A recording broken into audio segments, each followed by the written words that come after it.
It's good to see you today, but we haven't heard much from you since you signed for Manchester City. Is that by accident or design?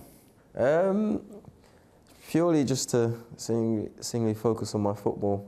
Obviously, getting a move to City was a great achievement for me, and it was another stepping stone for me. But I thought to give myself the best chance to progress and do well is to try to stay out of people's TVs and headlines, and just try to simply focus on football and make it the right headlines, and not saying necessarily an interview with you is a bad headline, but just trying to singly just focus on football and trying to do my best, really.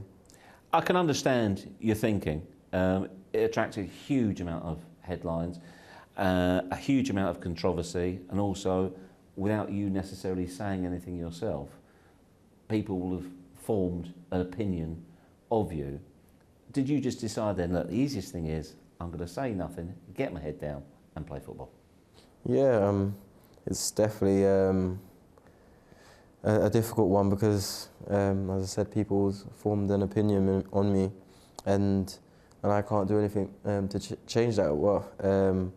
But as I said, if I had probably came out again and said something else, it would have probably made the situation a lot worse, or it probably could have made it better. Who knows? But I thought to myself at that moment in time that was the right thing to do, is just get a level play field and trying to keep it a smooth one, and just trying to go into the season with the right head and focus, and that's what I've tried to do. Did you become wary of virtually everybody because you felt you were getting battered left, right and centre? Yeah, literally, if I was doing an interview, coming to the room, I probably wouldn't notice, but I'm probably a bit straight-faced and looking at the person interviewing me and thinking, what's he going to say next? Hopefully I can continue to do a bit more interviews and be a bit more smiley so people can see how I really am. What do you think the public perception of Raheem Sterling is? The first one, the main one on my Instagram, I think it's the snake sign.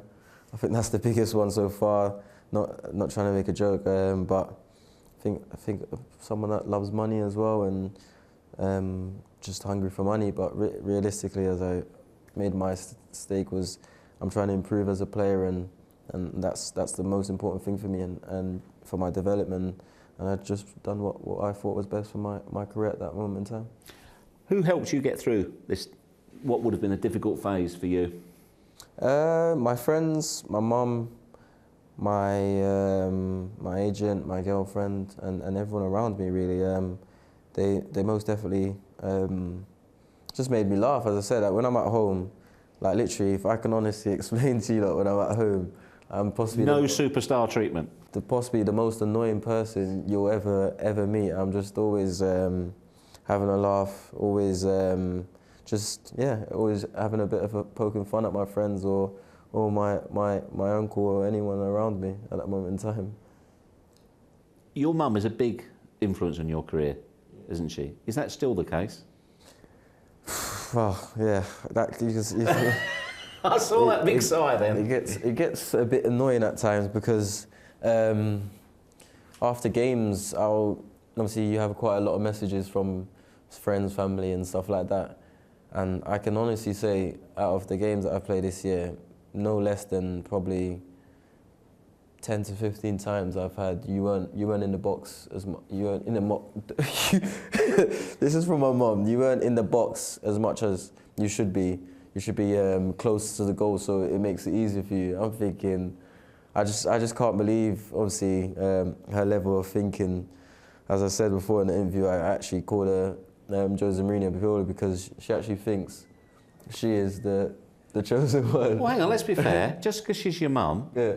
Is she right? Does she know her football? To be fair to her, at the start, probably when I was 17, she didn't know as much. She knew all the rules and stuff like that, but the things she's telling me is the things that I'm actually trying to work on to get better at and do. So you're annoyed because she's right? It's kind of annoying because those are the things I'm trying to change and trying to get better at, and she's pointing it out to me, and I don't like that. That's the fact. That's the bit I don't like. So it's not the criticism, it's the fact that it's accurate. It's actually the fact that it's actually true. Yeah, that's the most annoying bit. How do you think you've done yourself since you've been at Manchester City? We've started off really well at the start of this campaign. went on an unbeaten run and top of the Premier League, and then I got a bit sloppy. Why? Purely because I'm not trying to make up excuses or anything, just purely because probably the number of games coming, turning and around, that was obviously very difficult for me. I'm still growing, I'm still a bit... Physically? Yeah, physically.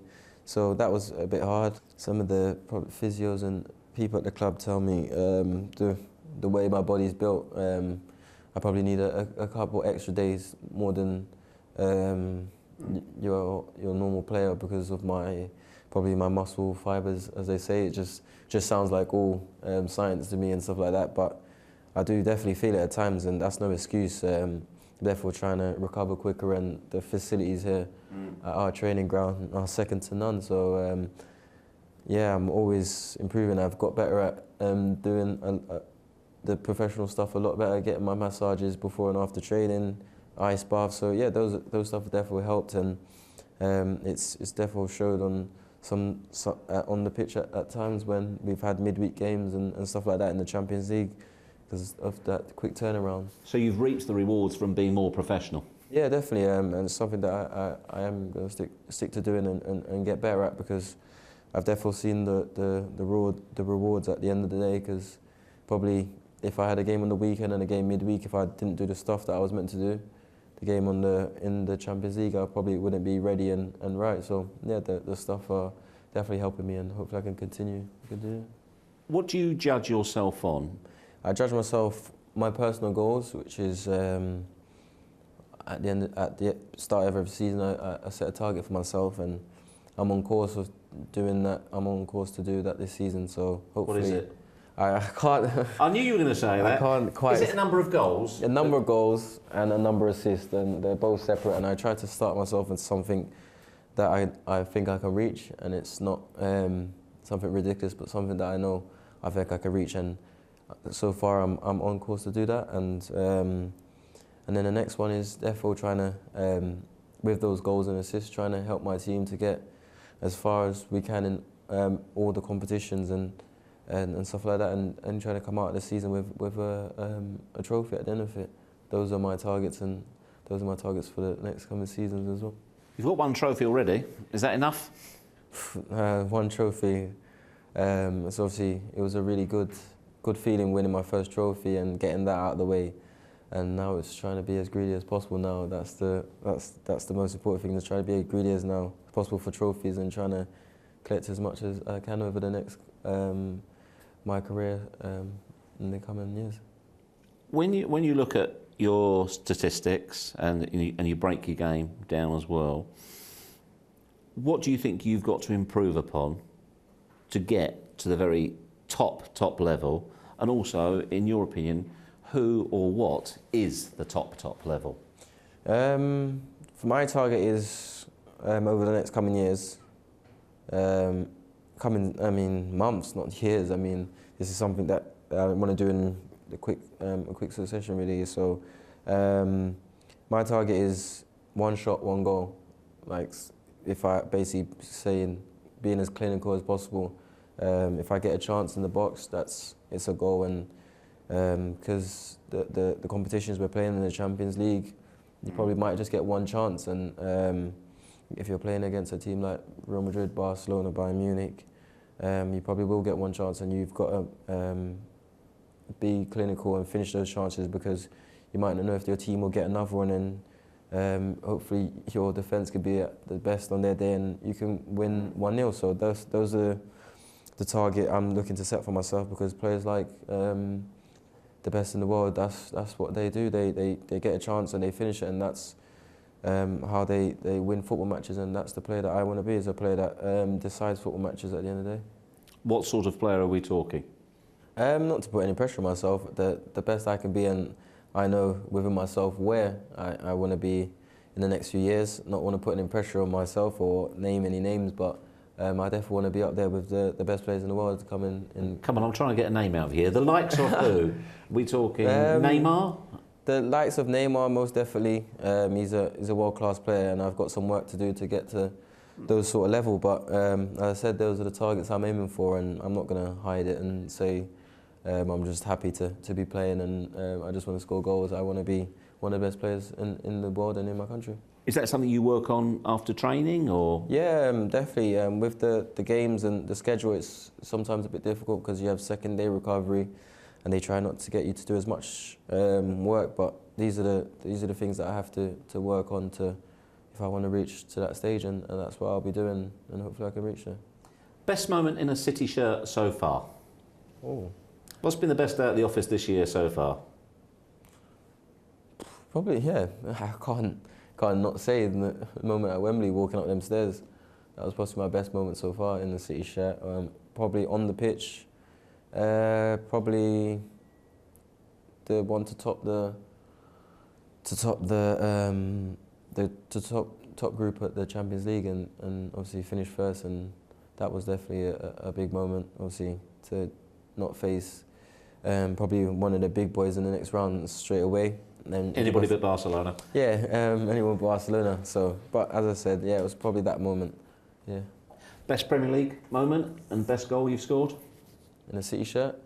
Best Premier League moment, probably my hat-trick against Bournemouth. And I think it was my second goal against Bournemouth. That was definitely... Was that the slalom one? Yeah, the one, like the little snake hit. I'm joking. Just a little... You can't be saying snake. I'm joking. Oh, yeah. I don't think I should be saying that, but yeah. The one where I kind of faked to shoot a couple of times and slotted bottom corner, that was definitely my favourite goal in the Premier League so far. Have you seen, do you know yourself, you've improved as a player? Yeah, for my personal self, I know I've improved on probably a bit. It was probably every time I got the ball, I was probably on the go. This time, we have to obviously manage the game a bit better, and as I've come here, I've probably known a bit better when to dribble and when probably to pass it on and in and around the box. 1-2s, I was probably a bit more selfish and just trying to do skills and not really having much benefits from it. But now I'm getting the understanding of when and where to do it. So that's definitely an improvement, and I can definitely see the improvements and keep the improvements going. One thing I'm interested in, you've played with world-class players, both here and at Liverpool. Assists are a big part of your game. For instance, you fed in Luis Suarez a lot at Liverpool, and you feed in Sergio Aguero a lot here at Manchester City. Is there any difference in the way that, because they're different players, I'm not comparing them as players, but is there a difference in the way they look to receive the ball or what you do? I'll say probably Suarez is more for, he more gambles or anticipates. He's probably, for me, for what I've seen, he's probably the best at anticipating what someone's going to do, or defender or the goalkeeper. So if someone has a shot, he's alive before you've even looked up to shoot. So on the terms of that, he's definitely really good at anticipating it. And Sergio in and around the box, you probably just give him the ball and he does the rest really. But no, they're both great players in what they do, and both similar in probably their playing style. They always probably threatening behind, and they're both probably as clinical as it gets. So yeah, they're both top strikers, and I'm really lucky to have played with them, and learning from Louis. I've learned a lot, and definitely on work rate, and not just depending on just your ability, and your work rate gets you a lot. And with Sergio, he's shown the side where I need to definitely be in. That is that one shot goal ratio, because he's really good at things like that. He's second to none. His reactions are unbelievable. Apart from your mum, are you your biggest critic? Are you somebody who goes, do you go home, do you analyse the data?